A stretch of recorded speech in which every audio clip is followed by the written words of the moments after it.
Hello, everyone. Welcome to Tuesday edition of Take 5 during Holy Week, the week that changed the world in many ways. And we are looking at each day of that week. We're calling it the week that was. And what was Jesus doing on Monday, Tuesday, Wednesday, Thursday, Friday? We know what he was doing on Friday. You know what he was doing on Thursday, too. We're going to look at the Last Supper.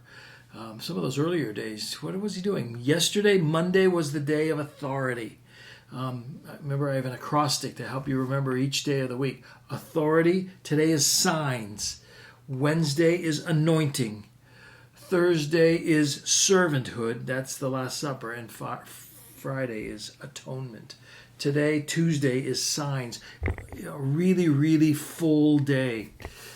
Jesus began the day by entering into the temple, and the religious authorities basically said, by what authority are you doing these things? They were challenging his authority. Remember the authority we talked about yesterday? And so he pointed to them and he said, okay, let me ask you a question. By what authority did John the Baptist do what he was doing? And he stuck them because they said if he got his authority from heaven. If he said that, they knew Jesus would say, well, then why don't you listen to him? Because he was pointing to Jesus as the Messiah. But if they say he doesn't have any authority, he just has it from earth, then the people considered him a prophet, and they were afraid of violence. So they just punted, and they said, we don't know. And that got Jesus to begin his talking. Long day of conversation, long day of confrontation on this Tuesday. He talked on all kinds of different parables. Parables mostly about the rejection of the people of Israel to Messiah, as well as parables about the nature of the kingdom of heaven and even of the return of Christ. I encourage you to read this section. It's from Matthew 21, verse 23 to 26 and verse 5. Actually, Mark, Luke, and John have it as well. Within this section, the confrontations continue, not just about his authority, but they thought they were going to stick him, and they said, wait a minute, should we give money to Caesar? Should we pay taxes to Caesar? And they were going to pit Jesus, God, against Caesar. And that's, you know the passage probably, that's where Jesus said, well, show me a coin. And of course, there on the coin, it's Caesar's face. And he says, well, give to Caesar what's Caesar's. Pay your taxes, but give to God what's God's.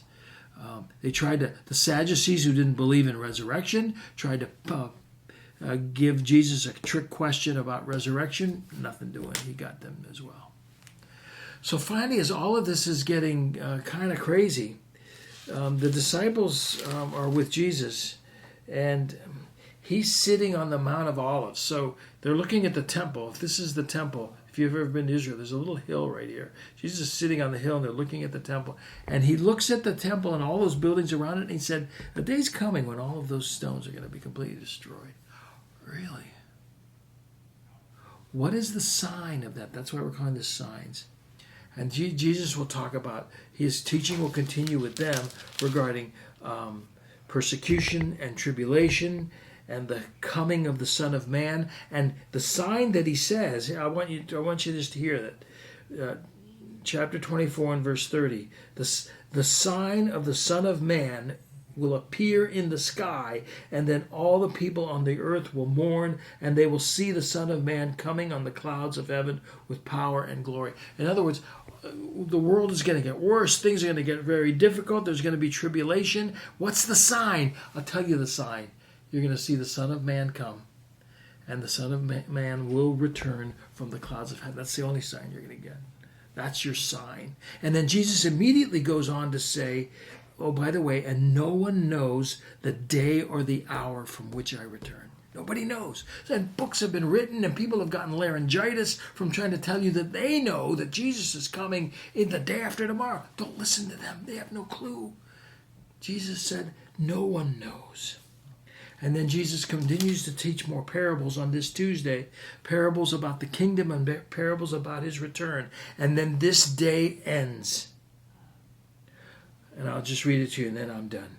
This day ends. Jesus had finished talking about all these things. I'm in Matthew 26, and then verse 2, Jesus says, "You know that the Passover takes place after 2 days, and the Son of Man will be handed over and crucified." In 2 days, we're going to celebrate the Passover. This is Tuesday. On Thursday, that's the Last Supper. That's the upper room.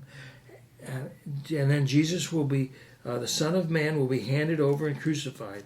The chief priests and the elders and all the people assembled in the courtyard with the high priest named Caiaphas.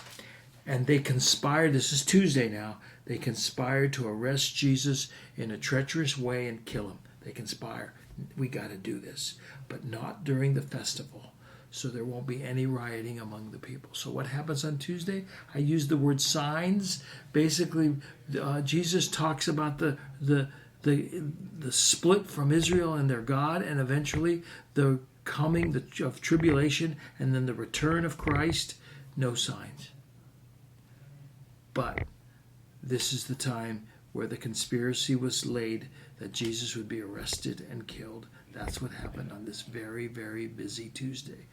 A Tuesday of the sign pointing to the cross of Christ.